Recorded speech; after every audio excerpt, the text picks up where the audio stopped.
आज मी उपवासाचे डोसे बनवते. त्यासाठी बघा 2 बटाटे घेतले, त्याची सालं काढली. आता ते बटाटे मी किसणीवरती किसून घेते. हे बटाटे पाण्यामध्ये टाकते, याचं सगळं टार्च काढून घेते. 2-3 पाण्याने धुते.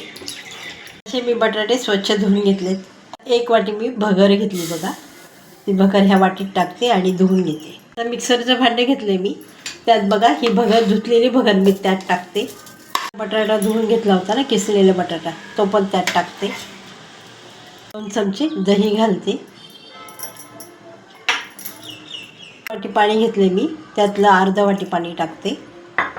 चवीपुरतं मीठ घालते आणि मिक्सरला फिरवून घेते. असं मी वाटून घेतले, ते बाउलमध्ये काढून घेते बघा. चटणीसाठी बघा मी शेंगदाणे भाजून घेतलेत, 3 मिरच्या घेतल्या, थोडंसं खोबरं घेतलं, हे टाकते मिक्सरच्या भांड्यात. चवीपुरतं सेंधव मीठ टाकते आणि वाटून घेतली बघा. आता फोडणीच्या भांड्यात बघा मी तेल गरम करून घेतले, त्यात 1 चमचे जिरं घालते, 1 मिरची घालते आणि ही फोडणी यावर घालते. गॅसवर मी पॅन ठेवला आहे, त्यात बघा 1 पळी मी शेंगदाणा तेल घातलं, त्याच्यामध्ये जिरं घालते.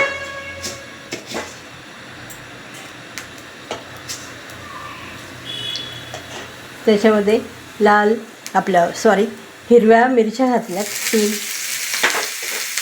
आणि असं मिक्स करून घेते. बटाटे उकडून घेतलेत, ते असे हातानेच हे बारीक केलेत बघा. आता ते त्यावर टाकते.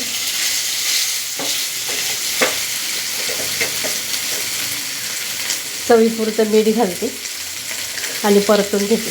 आता बटाट्याची भाजी आपली छानपैकी झाली. आता मी काढून घेते. गॅसवर मी तवा ठेवला आहे आणि आता डोशाचं बॅटर त्यावर टाकते बघा आणि पसरवून घेते. असं मी पसरवून घेतले. आता वरतून मी तेल फिरवते बघा. वरची बाजू कोरडी झाली, मी तेल फिरवते. आता मी पलटी करून घेते बघा. तर दोन्ही बाजून चांगले शेकलेत. आता मी काढून घेते आणि दुसरे पण असेच करून घेते. असे मी उपवासाचे डोसे बनवून घेतले, भाजी बनवून घेतली आणि चटणी बनवून घेतली.